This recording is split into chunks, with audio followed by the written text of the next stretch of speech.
একটি মেয়ে যার জন্মই ছিল এক অভিশাপ। সে যেখানেই যায় সঙ্গে নিয়ে আসে মৃত্যু। কিন্তু কেন? আর কেন একটি লোক চাইছে তার শরীরের ভিতরের এই ভয়ঙ্কর শক্তিকে? আজকের গল্পে আপনাদের জন্য রয়েছে এক নরকীয় থাই হরর মুভি, যেখানে কালো জাদু, আত্মার অভিশাপ আর এক নিরীহ মেয়ের রক্ত জমাট প্রতিশোধ মিলবে একসাথে। এই মুভি শেষে আপনি বুঝবেন শয়তান কাকে বলে। হ্যালো বন্ধুরা, বলছিলাম সম্প্রতি রিলিজ পাওয়া থাই হরর মুভির কাহিনী, যার নাম হলো art of the devil beginning. গল্প শুরু করার আগে আপনাদের কাছে একটি রিকোয়েস্ট, প্লিজ ভিডিওটি লাইক এবং শেয়ার করে দিন এবং আমাদের চ্যানেলটি সাবস্ক্রাইব করে আমাদের সাথেই থাকুন। তো চলুন ডুব দেই এই রহস্যের গভীরে। গল্পটি শুরু হয় এক অশুভ দিনের সকাল দিয়ে। হঠাৎ করে একটি গ্রামের আকাশ ভরে যায় অসংখ্য কালো পাখিতে। চারপাশে আতঙ্ক ছড়িয়ে পড়ে। গ্রামবাসীরা ভয়ানকভাবে কাঁপতে থাকে, কারণ এটা স্পষ্ট কিছু একটা খারাপ ঘটতে চলেছে। আর ঠিক তখনই জঙ্গলের গভীরে এক কুটিরে নোহাল নামের একজন মহিলা তার শিশুর জন্ম দিচ্ছে। তার পাশে আছে একজন ধাত্রী, যিনি ডেলিভারি করাচ্ছিলেন।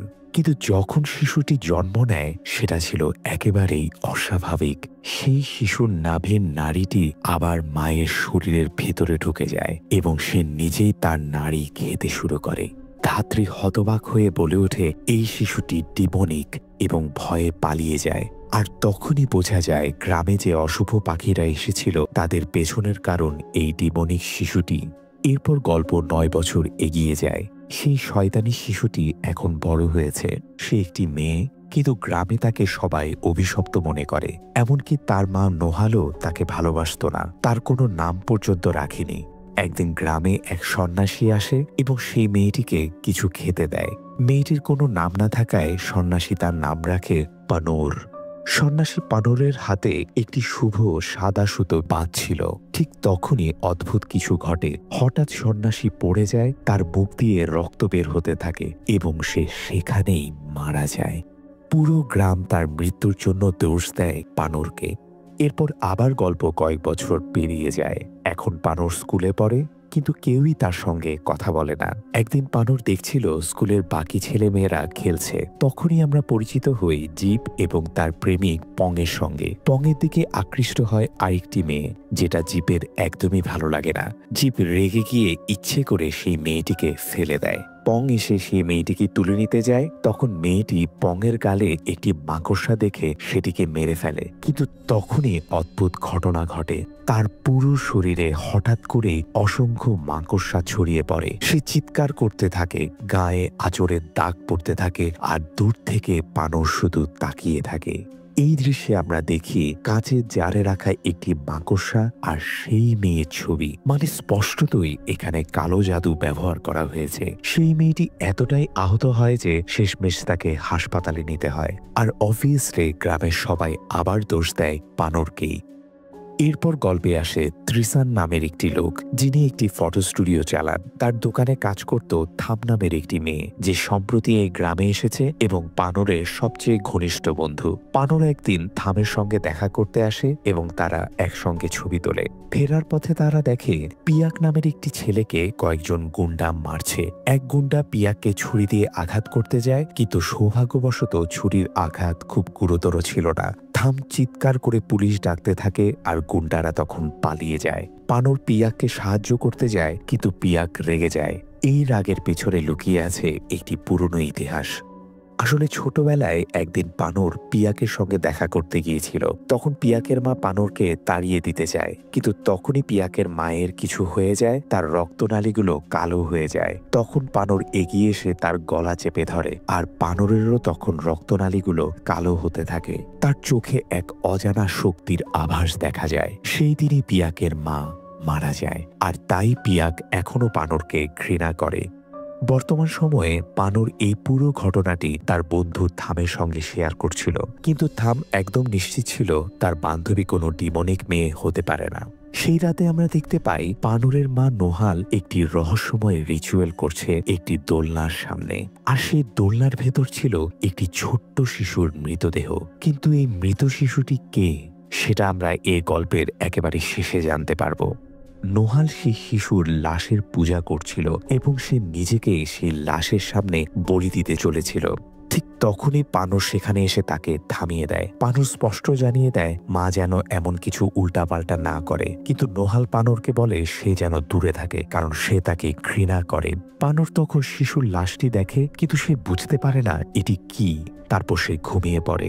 সেই রাতে পানর একটি ভয়ঙ্কর স্বপ্ন দেখে। সে দেখে এক লোক যার বুকের উপর একটি অদ্ভুত ট্যাটু আঁকা। সেই লোকটি জঙ্গলে অনেক লোকজন নিয়ে একটি রিচুয়াল করছিল। এক নারীর পিঠে সে অজস্র চিহ্ন এঁকে রেখেছিল, আর সেই নারী ছিল আর কেউ নয়, পানরের মা নোহাল। স্বপ্নে হঠাৎ পানর অনুভব করে তার পেটে একটি শিশু এসেছে। সে ভয়ে জেগে ওঠে। পরের দিন পানর যায় থামের সঙ্গে দেখা করতে, কিন্তু তখন সে জানতে পারে এক লোক নদীতে ডুবে মারা গেছে। সেই লোকের বুকেও ছিল হুবহু সেই একই ট্যাটু যেটা সে স্বপ্নে দেখেছিল। মৃতদেহের আশেপাশে পাওয়া যায় কালো জাদুর সরঞ্জাম। পুরো গ্রাম আবার দোষ চাপায় পানরের উপর। এই মৃত্যুর পেছনে নাকি সেই অভিশপ্ত মেয়েটিই দায়ী। এই ভয়ে পানর পালিয়ে যায়। এরপর পানর আর থাম মিলে এক মন্দিরের পাশে বসে। পানর তার স্বপ্ন সম্পর্কে সবকিছু খুলে বলে। সে ট্যাটুটিও কাগজে এঁকে দেখায় এবং তারা সিদ্ধান্ত নেয় স্বপ্নে দেখা সেই রিচুয়ালের জায়গায় তারা নিজেরাই যাবে। কিন্তু যাওয়ার আগেই পানরের প্রথম পিরিয়ড শুরু হয়। থাম তাকে সাহায্য করে, স্যানিটারি প্যাড ইত্যাদি এনে দেয়। এরপর থাম তাকে একটি বয়স্ক দম্পতির বাসায় রেখে যায়। থাম তখন ওষুধ কিনতে বের হয়। পথে তার সঙ্গে এক লোকের ধাক্কা লাগে, আর অবাক করার মতো ভাবে সেই লোকটির বুকেও সেই একই ট্যাটু। থাম লোকটার মুখ দেখে চিনে ফেলে এবং ভয়ে দৌড়াতে থাকে, কিন্তু লোকটা মন্ত্র পাঠ করতে থাকে, আর তখনই সে থামের উপর কালো জাদু ছুড়ে দেয়। এবার থামের সাথে ঘটতে থাকে প্যারানর্মাল ঘটনা। সে অশুভ আওয়াজ শুনতে পায়, শরীরে তীব্র যন্ত্রণা শুরু হয়, সে রক্ত মাংস বমি করতে থাকে, তারপর ধীরে ধীরে ছটফট করে মরতে থাকে। পানর যখন থামকে এই অবস্থায় দেখে, সে ছুটে এসে তার গলা চেপে ধরে। দুজনের শরীরের শিরাগুলো একসাথে কালো হয়ে যায় এবং তখন থামের শরীরের ভেতর থেকে বের হতে থাকে অসংখ্য টিকটিকি। এমনকি টিকটিকি থামের চোখও ফাটিয়ে দেয়। থাম বিভৎসভাবে মারা যায়। পানর কিছুই বুঝতে পারে না এটা কেন হলো। ঠিক তখনই পুলিশ এসে দেখে থামের মৃতদেহের পাশে দাঁড়িয়ে আছে পানর, আর স্বাভাবিকভাবেই পুলিশ তাকে গ্রেফতার করে খুনের সন্দেহে। রাত পর্যন্ত চলে থামের অটোপসি। ডাক্তার জানায় এই মেয়ে রহস্যজনকভাবে মারা গেছে, তাকে কেউ খুন করেনি, অর্থাৎ পানর নির্দোষ। ফলে তাকে ছেড়ে দেওয়া হয়। পানর বাড়ি ফেরে, কিন্তু নোহাল তাকে মারধর করে ঘরে আটকে রাখে, কারণ এখন গ্রামের লোকেরা নোহালকেও হুমকি দিতে শুরু করেছে তার মেয়ের কারণে।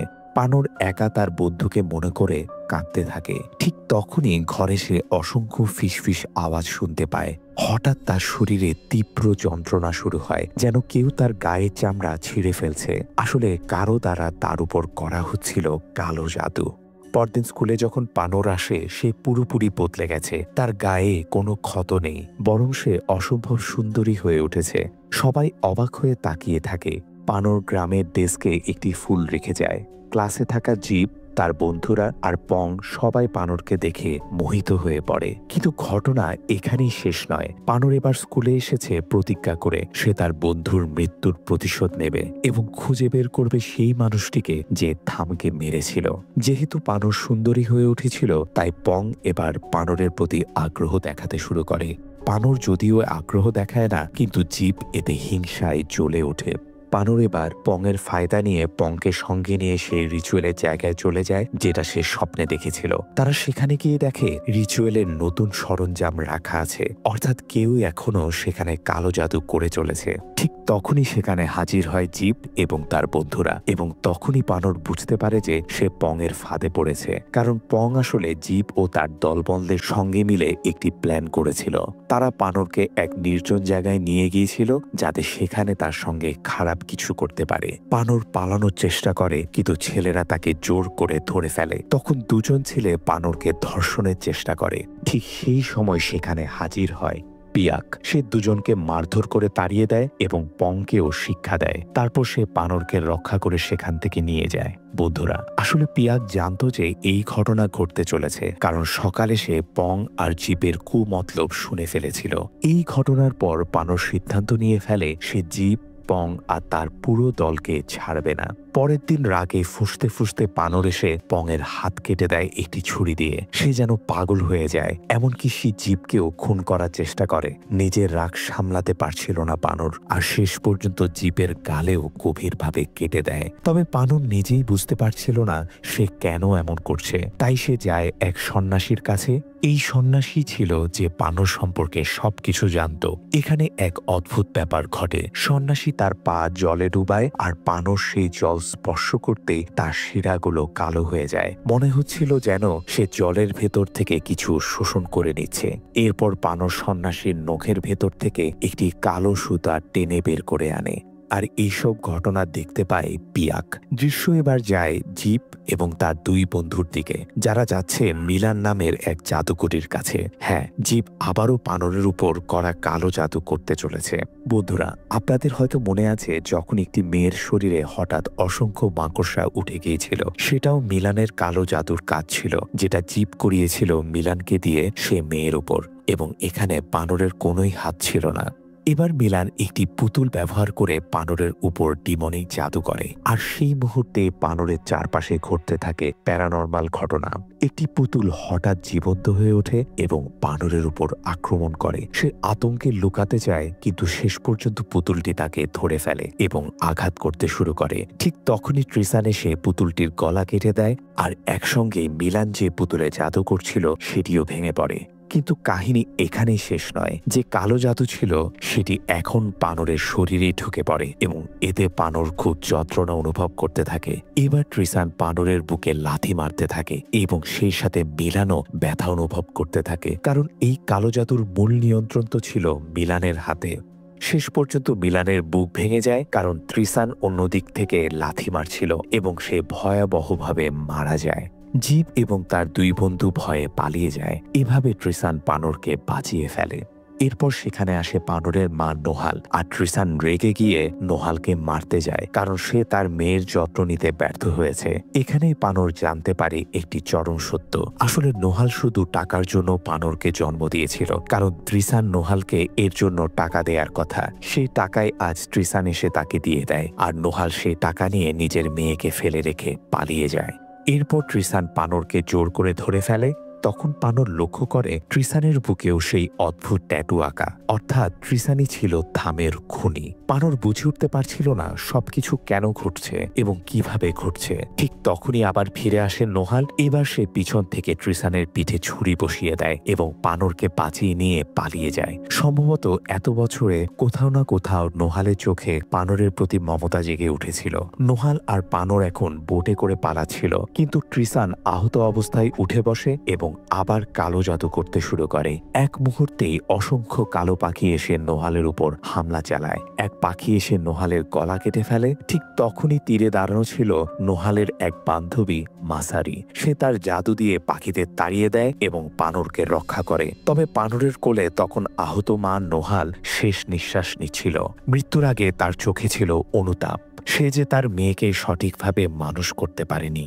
পরদিন গ্রামের পুলিশ খুঁজতে আসে, কিন্তু তারা ঘরে পায় সেই শিশুটির মৃতদেহ। মাসারি তখন বানরকে তার মায়ের লেখা কিছু চিঠি দেয়। সেই চিঠিতে বানর জানতে পারে তার মায়ের আসল গল্প।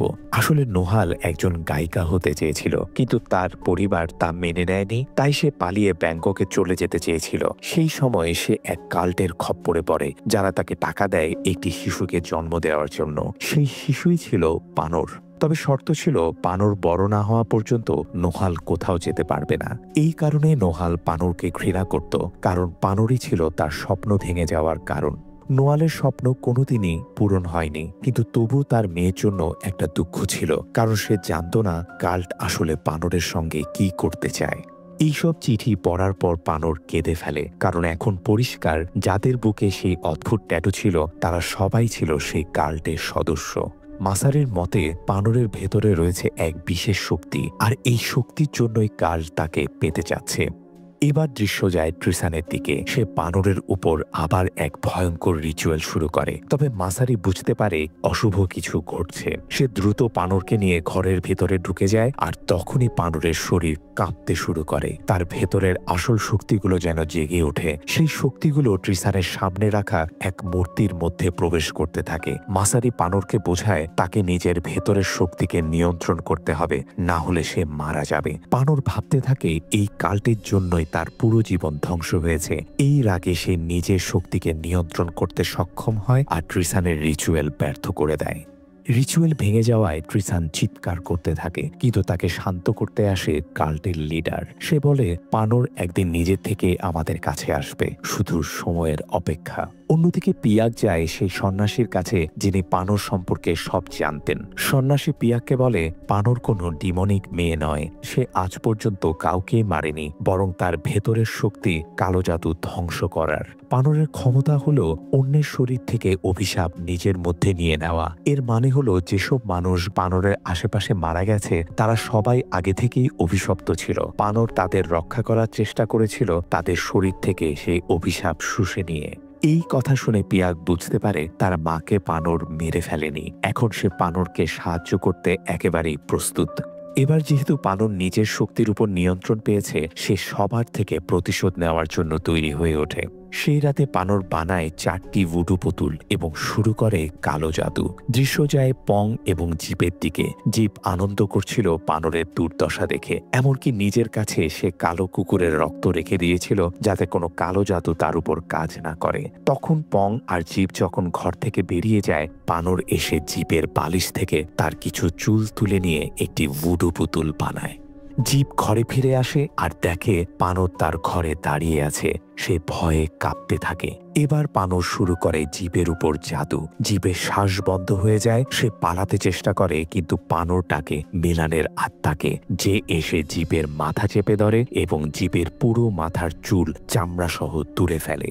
জিপ ভয়ঙ্করভাবে মারা যায়।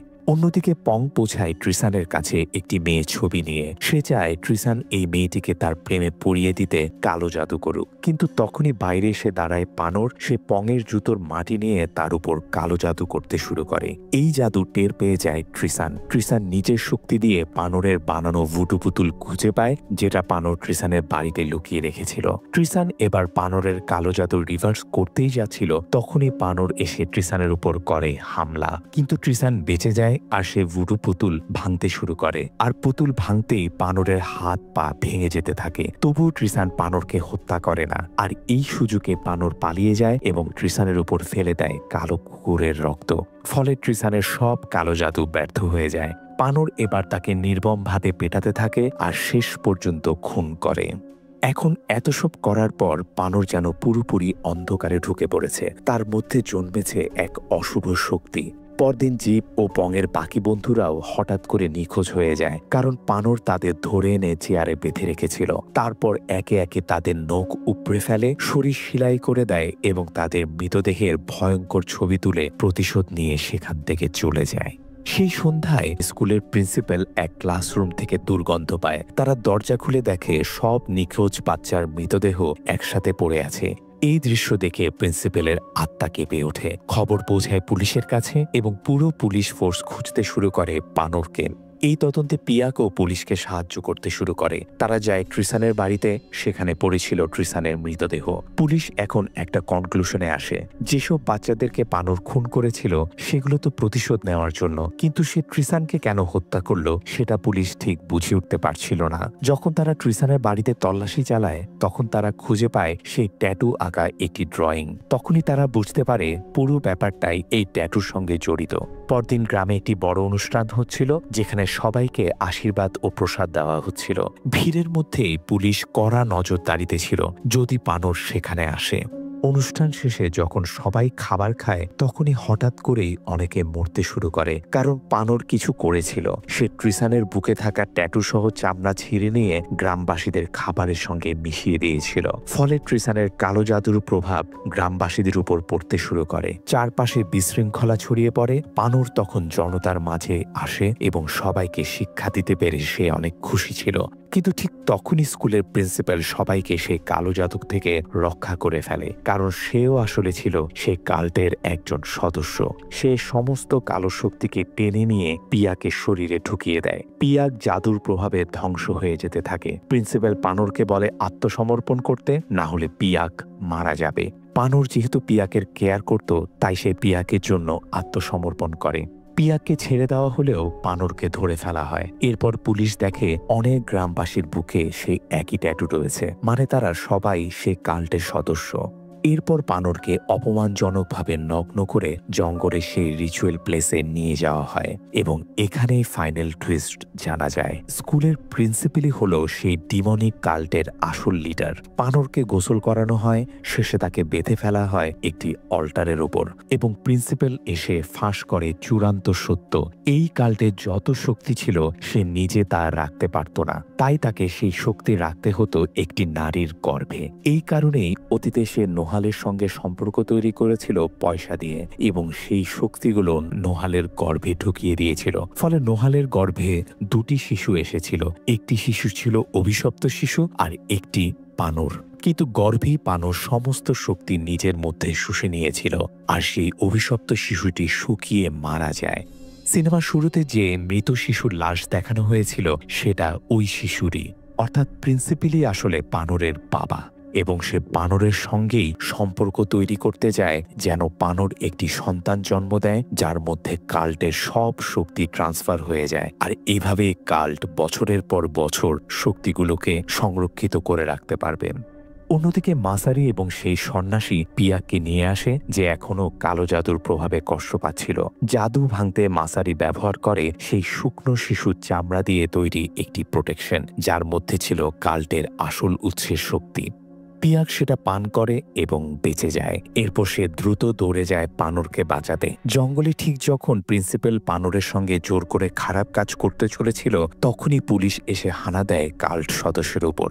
রিচুয়াল বন্ধ হয়ে যায়। প্রিন্সিপাল তখন প্রচুর কালো পাখি ডাকতে শুরু করে, কিন্তু তার আগেই মাসারি নিজের জাদুতে সেই সব পাখিদেরকে আকাশেই ধ্বংস করে দেয়। প্রিন্সিপাল বুঝতে পারে তার পুরো প্ল্যান ব্যর্থ হতে চলেছে, তাই সে সিদ্ধান্ত নেয় পানোরের শরীর থেকে কাল্টের শক্তি টেনে বের করতে হবে। সে পানোরের মুখে একটি সোনালী মুখোশ পরিয়ে দেয় এবং মন্ত্র পড়তে শুরু করে, যাতে পানোরের শক্তি মুখোশে ট্রান্সফার হতে থাকে। কিন্তু ঠিক তখনই পিয়াক এসে প্রিন্সিপালের উপর আক্রমণ করে।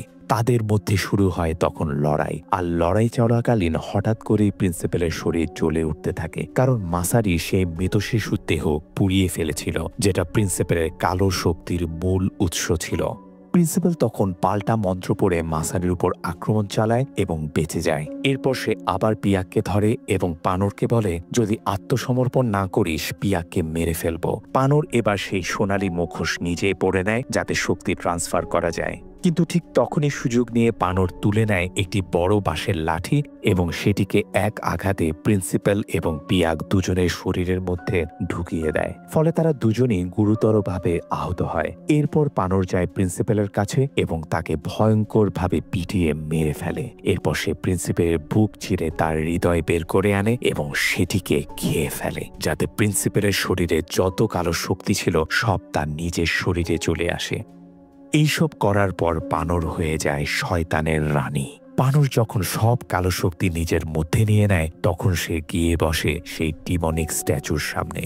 এরপর সে সেই স্ট্যাচুকে একটি সোনালী মুখোশ পরিয়ে দেয় এবং একটি মন্ত্র পড়তে শুরু করে, যার মাধ্যমে পানোর তার নিজের ভেতরের সমস্ত কালো শক্তি ওই মুখোশের মধ্যে ফেরত পাঠিয়ে দেয়, কারণ এখন সে তার কাছে কোনো কালো শক্তি রাখতে চায় না। এই রিচুয়াল শেষ হতেই পানোর অচেতন হয়ে পড়ে, আর এই সব কিছু দেখে ফেলে পিয়াক এবং সেও নিজের আঘাতের কারণে অজ্ঞান হয়ে যায়। এরপর কিছুদিন কেটে যায়। পিয়াককে হাসপাতালে নিয়ে যাওয়া হয় এবং সে কিছুটা সুস্থ হয়ে ওঠে।